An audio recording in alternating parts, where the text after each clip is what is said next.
Mheshimiwa Mwenyekiti,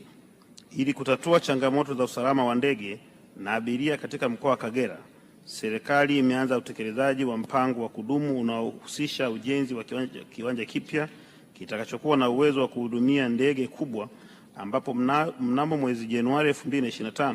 serikali kupitia Wizara ya Uchukuzi iliteua timu ya wataalamu kwa lengo la kufanya tathmini ya uchaguzi wa eneo la ujenzi wa kiwanja kipya kikubwa cha ndege cha daraja 4C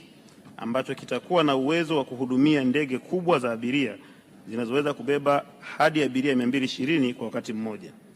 Pamoja na majukumu mengine, lengo la kamati hiyo ilikuwa ni kufanya tathmini na kushauri eneo linalofaa kwa ujenzi wa kiwanja hicho.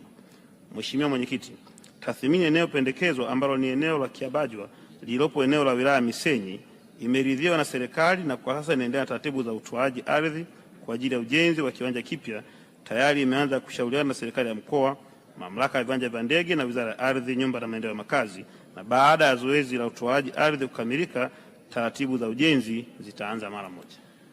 Mheshimiwa Kiombo, swali la nyongeza. Mheshimiwa Mwenyekiti, kwanza nishukuru sana na kuipongeza serikali kwa... Mheshimiwa Mwenyekiti, ili kutatua changamoto za usalama wa ndege na abiria katika mkoa wa Kagera, serikali imeanza utekelezaji wa mpango wa kudumu unaohusisha ujenzi wa kiwanja kipya kitakachokuwa na uwezo wa kuhudumia ndege kubwa, ambapo mnamo mwezi Januari 2025 serikali kupitia Wizara ya Uchukuzi iliteua timu ya wataalamu kwa lengo la kufanya tathmini ya uchaguzi wa eneo la ujenzi wa kiwanja kipya kikubwa cha ndege cha daraja 4C ambacho kitakuwa na uwezo wa kuhudumia ndege kubwa za abiria zinazoweza kubeba hadi abiria 220 kwa wakati mmoja. Pamoja na majukumu mengine, lengo la kamati hiyo ilikuwa ni kufanya tathmini na kushauri eneo linalofaa kwa ujenzi wa kiwanja hicho.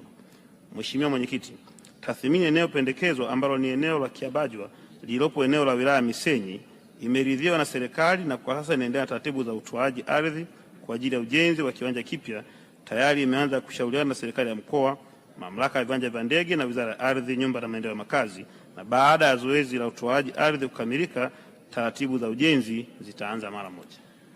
Mheshimiwa Kiombo, swali la nyongeza. Mheshimiwa Mwenyekiti, kwanza nishukuru sana na kuipongeza serikali